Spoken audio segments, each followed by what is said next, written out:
तो पहले आपने पढ़ा चेंज ऑफ टेंस, फिर पढ़ा चेंज ऑफ पर्सन, अब आपको पढ़ना है change of other part of speech. ठीक, तो उसमें ये सब आता है जो पार्ट ऑफ स्पीच है कि नाउ आए तो उसे देन में बदल देते हैं, जस्ट आए तो उसे देन में, जस्ट को भी देन में बदल देते हैं, टुडे मतलब आज, तो दैट डे माने उस दिन। तो मतलब वक्ता की कही हुई बातों को जब हम अपने हिसाब से कहते हैं तो उनमें ये जो सारे शब्द हैं इनको हम इस प्रकार से बदल देते हैं। ठीक, इसी के क्रम में अब हमको पढ़ना है इंट्रोगेटिव सेंटेंस को इनडायरेक्ट में बनाना। अभी तक हमने जो पढ़ाया change of tense, change of person, तो उसमें हम आपको असर्टिव सेंटेंस को ही परिवर्तन करना पढ़ाया है। अब इसी क्रम में ये सब देख लो किसको किस में बदलते हैं, ये सब शब्द आगे आएंगे, इनका हमें यूज करना है।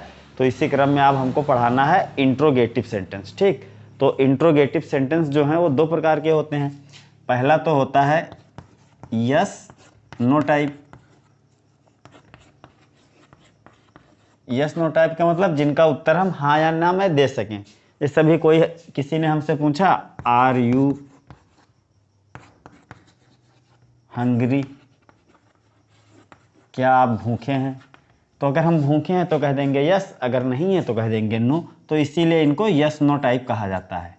समझ गया, यस या नो टाइप किस लिए कहते हैं, इसीलिए कहते हैं क्योंकि इनका उत्तर हम यस या नो में दे सकते हैं। तो पहला इंट्रोगेटिव हो गया यस या नो टाइप। दूसरा इंट्रोगेटिव जो आपका आता है वो आता है WH टाइप। WH टाइप इनका उत्तर हमको लिखना ही पड़ता है, यस या नो कह देने से इनका आंसर सेटिस्फाइड नहीं होता है। जैसे एग्जाम्पल के लिए अभी हम कह दें who are you, who are you, इसका मतलब हुआ तुम कौन हो, तो यस या नो कह देंगे तो इसका उत्तर थोड़ी ना आएगा, हमको पूरा बताना पड़ेगा सर माय नेम इज फलाना, जो आपका नाम हो। ठीक, तो इसी क्रम में हमको सबसे पहले पढ़ना है आज यस या नो को इनडायरेक्ट में परिवर्तन करना, फिर WH टाइप को पढ़ाएंगे।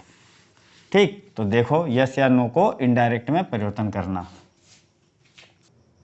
तो यस या नो टाइप का जो डायरेक्ट है उसे इनडायरेक्ट में बदलने के लिए क्या करते हैं हम, जो रिपोर्टिंग वर्ब होता है, रिपोर्टिंग वर्ब इन्वर्टेड कामा के बाहर वाला भाग। जैसे एग्जाम्पल के लिए देखो लिखा है यहाँ पर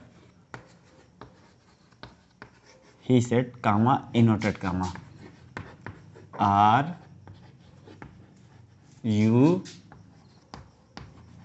इल क्वेश्चन मार्क कामा क्लोज। इसका जो पहला नियम है कि हम रिपोर्टिंग वर्ब सेड को आस्क्ड या इंक्वायर्ड में बदलते हैं। दूसरा नियम क्या है कि इनवर्टेड कामा हटता है इफ या वेदर का प्रयोग होता है। ठीक, बाकी जो नियम है चेंज ऑफ टेंस और चेंज ऑफ पर्सन सेम रहते हैं। ठीक, एक एक्स्ट्रा नियम और इसमें जुड़ जाता है, जो रिपोर्टेड स्पीच का टेंस है ये इंट्रोगेटिव में है, लेकिन जब ये इनडायरेक्ट में बनेगा तो अफर्मेटिव में हो जाएगा। देखो तो रिपोर्टिंग वर्ब क्या है, ही सेड, यहाँ से शुरू करते हैं, तो सेड को हम किस में बदल देंगे, आस्क्ड, ही आस्क्ड। अब इन्वर्टेड कामा हटेगा तो क्या लग जाएगा, इफ या वेदर, तो इफ लगा दो, इफ। हाँ, अब जैसा कि हमने चेंज ऑफ पर्सन वाले वीडियो में बताया था कि जो यू अगर रिपोर्टेड स्पीच में आए तो हम रिपोर्टिंग वर्ब में ऑब्जेक्ट थर्ड पर्सन ही को मान लेते हैं। ठीक, ऑब्जेक्ट थर्ड पर्सन किसको मान लेते हैं, ही में। अगर न समझ में आ रहा है तो नेक्स्ट वाला वीडियो चेंज ऑफ पर्सन देख लेना। तो क्या हो जाएगा, he asked if he was ill, बन गया आपका टेंस। इसमें देखो ये किसमें है, इंट्रोगेटिव में है, लेकिन इसमें किसमें हो गया, अफर्मेटिव में हो गया। ठीक, पूछ सकते हो कि सर ये ही कहां से आया, तो ही यहां से आया है, हमने रिपोर्टिंग वर्ब में थर्ड पर्सन को ही मान लिया है। तभी हम मानते हैं जब रिपोर्टेड स्पीच में सेकंड पर्सन यू आएगा, क्योंकि जो यू का परिवर्तन है वो रिपोर्टिंग वर्ब के ऑब्जेक्ट के अनुसार होता है। ठीक, तो इतना समझ में आ गया। दूसरा एक एग्जांपल देखो, Madhu said comma inverted comma is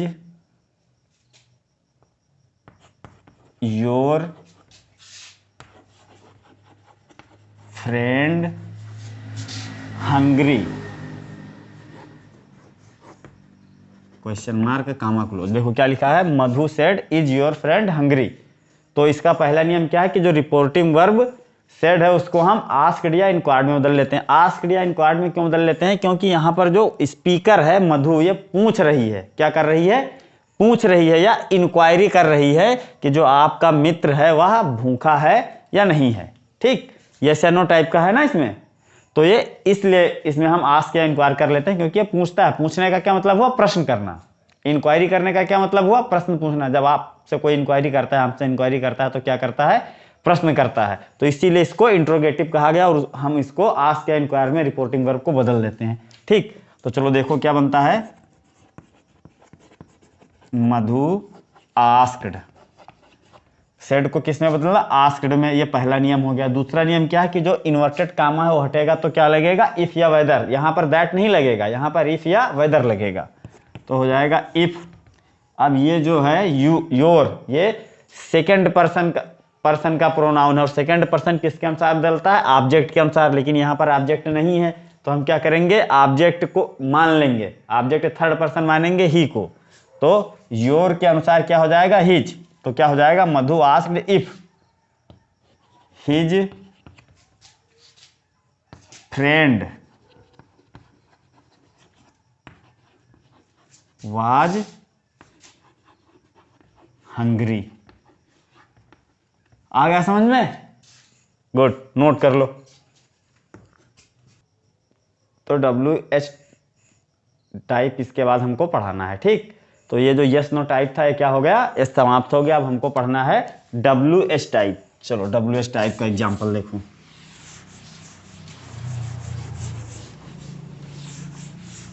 WH type पढ़ना है जिसमें प्रश्न पूछे और उसका उत्तर आपको देना ही पड़े। WH type.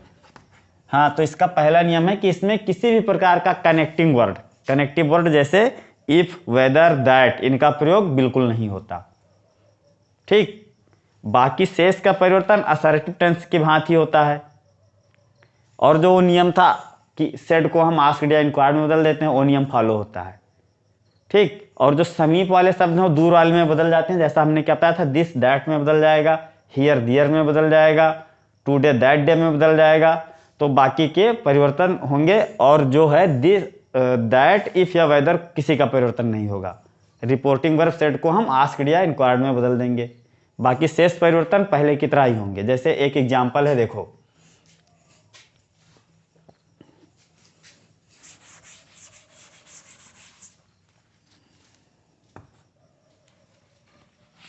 हाँ, इस एग्जाम्पल को देखो। Ram said to him, comma inverted comma, who are you, comma close. Ram said to him who are you. ठीक, अब इसमें देखो WH का प्रयोग हुआ है, इसमें ऑब्जेक्ट भी आया है। रिपोर्टिंग वर्ब का क्या आया है?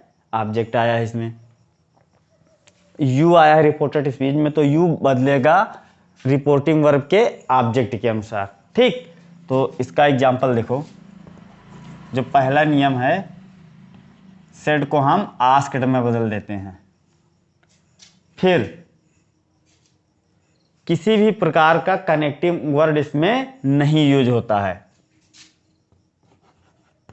राम आस्क्ड हिम, इसी सेंटेंस को उठाकर यहां रख देते हैं, हु। अब ये जो यू है, यू को हम बदलेंगे इसके अकॉर्डिंग, रिपोर्टिंग वर्ब के ऑब्जेक्ट के अनुसार। यू को किसके अनुसार बदलेंगे? रिपोर्टिंग वर्ब के ऑब्जेक्ट के अनुसार। तो यहां पर हो जाएगा ही। ठीक, और ये जो पूरा सेंटेंस है ये प्रेजेंट में है। किसमें है ये प्रेजेंट में है। पूरा सेंटेंस किसमें है? प्रेजेंट में है। तो चेंज ऑफ टेंस में हमने क्या बताया था कि ये जो सेंटेंस अगर प्रेजेंट में हो तो पास्ट में हो जाएगा। कब हो जाएगा? जब ये पास्ट इंडिफिनिट में हो। तो ये पास्ट इंडिफिनिट में है, तो ये किस में हो जाएगा? पास्ट में हो जाएगा। हु ही वाज आपका बन गया। ठीक, एक एग्जांपल और देख लो।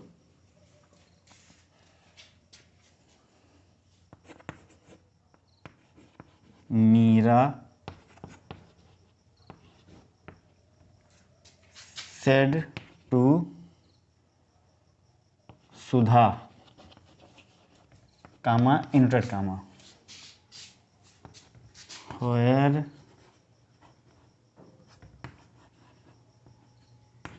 where is your house, question mark comma close. देखो क्या है, Meera said to Sudha where is your house, Meera ने सुधा से पूछा वेयर इज योर हाउस, तुम्हारा घर कहाँ है। ठीक, तो नियम क्या था कि सेट को हम किस में बदल देते हैं, आस्क्ड या इंक्वायर्ड में। तो ये हो जाएगा मीरा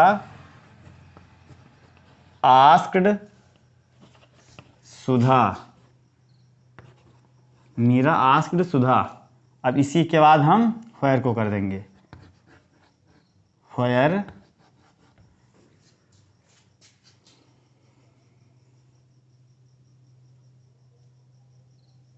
योर को हम किसके हिसाब से बदलेंगे, सुधा के अनुसार।